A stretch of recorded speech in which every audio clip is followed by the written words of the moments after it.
these multinational oil companies, the game they have been playing throughout the history of oil is one in which they believe that third world countries, they can hold third world countries under their thumb.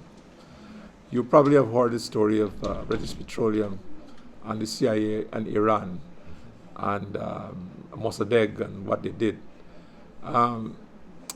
In more recent times, the information we have in Guyana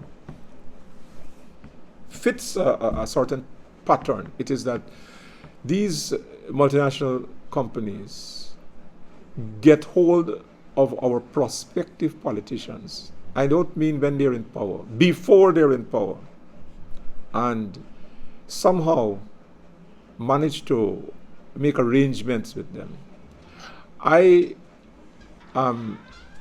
We are of the strong view that that is what they do around the world.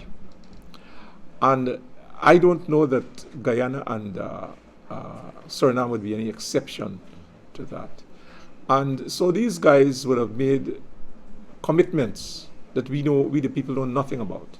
Now, why it seems as though Guyana, for example, is an exception is if you look at the 1999 contract, that was held secret from the people of this country for the longest while. In fact, we didn't even know that the contract had been signed. And there is in fact, I will go further.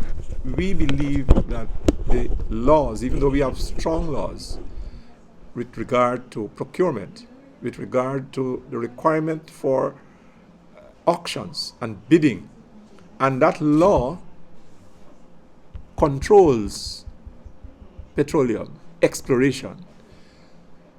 What has happened in Guyana is as if there's been a conspiracy to interpret that law not to include petroleum. And it seems as though the genesis of that approach goes back to the 1999 contract, because there is the 1986 contract, which is the 1986 Exploration Act, if I have it right, Petroleum Exploration Act, 1986, 13 years before 1999.